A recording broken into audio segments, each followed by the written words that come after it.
بسم اللہ الرحمن الرحیم۔ اللہ رب العالمین کے بہترین ناموں میں سے ایک نام الخبیر بھی ہے۔ الخبیر یعنی وہ ذات جس کے سامنے کوئی بھی شے پوشیدہ نہ ہو، ایسی ذات جو سارے اخبار غیب و شہادت سے مکمل طور پر واقف ہو، ہر حرکت اور سکون، اضطراب اور اطمینان، ساری چیزوں کی وہ خبر رکھتا ہو۔ اسی لیے اللہ رب العالمین کا یہ اسم مبارک قرآن کریم میں بسا اوقات لفظ علیم کے ساتھ مل کر آیا ہے،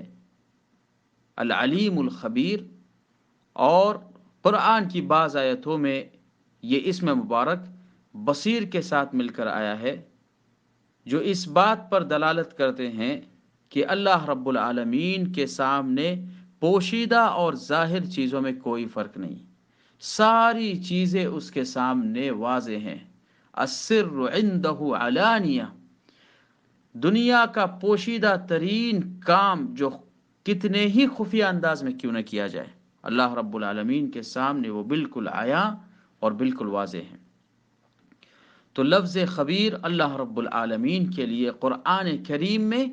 45 سے زیادہ مقام پر آیا ہے۔ اللہ رب العالمین نے فرمایا، پیارے حبیب صلی اللہ تعالی علیہ وسلم کی ازواج مطہرات کے ایک قصے کو سورہ تحریم میں بیان کرتے ہوئے، وَإِذْ أَسَرَّ النَّبِيُّ إِلَى بَعْدِ أَزْوَاجِهِ حَدِيثًا، اور جب نبی پاک صلی اللہ علیہ وسلم نے اپنی بعض بیویوں کو ایک خفیہ بات خفیہ طور پر بتا دی،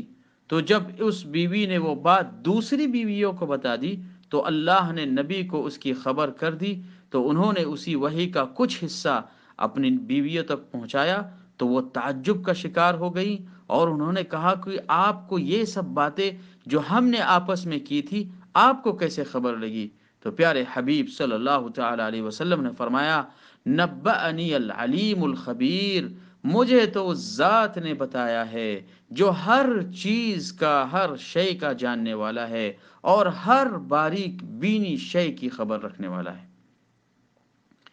اسی طریقے سے اللہ رب العالمین کا یہ اسم مبارک لفظ لطیف کے ساتھ بھی مل کر آیا ہے۔ اللہ رب العالمین فرماتے ہیں سورہ الانعام کے اندر، لا تدرکہ الابصار وہو یدرک الابصار وہو اللطیف الخبیر، مخلوق کی نگاہیں اللہ رب العالمین کا اس دنیا میں ادراک نہیں کر سکتی،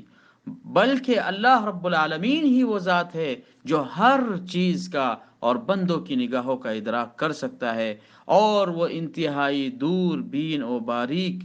بین ہے، اور وہ پوری طریقے سے اپنے مخلوق کے احوال سے باخبر ہے۔ اسی طریقے سے سورہ ہود میں فرمایا،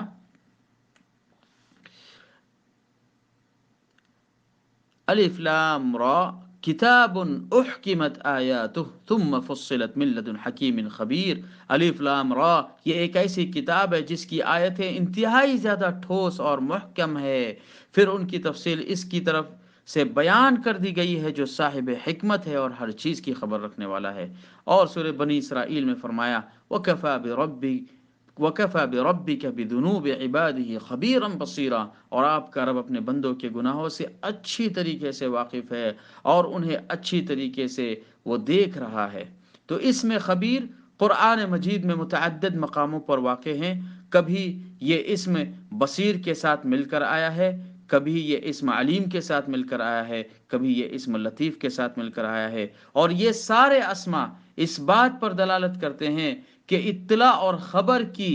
جس قدر دقیق چیزوں تک انسان پہنچ سکتا ہے، اللہ رب العالمین اس سے کہیں زیادہ اس بات پر قادر ہے کہ وہ خفیہ سے خفیہ ترین چیز سے واقف ہو اور اپنے بندوں کے سر کو مکمل طور پر جانتا ہو۔ اس لیے اللہ رب العالمین نے اپنے اس نام مبارک کا ذکر کیا اور بندوں کو آگاہی فرمائی کہ بندے اللہ رب العالمین کے اس نام سے واقف ہوں اور خود خبر گیری کرنے کی اپنے اندر عادت ڈالے، غربا اور مساکین کے احوال کی خبر گیری کرنے کی عادت ڈالے، اپنے احتساب کی عادت اپنے اندر ڈالے، اور اس بات کا شعور اپنے پاس رکھے کہ انہیں وہ ذات دیکھ رہی ہے جس سے کوئی چیز مخفی نہیں ہے، اور وہ ہر چیز پر خبیر ہے، ہر چیز پر علیم ہے، ہر چیز پر بصیر ہے، اور انسان کے ساتھ انتہائی زیادہ لطیف ہے۔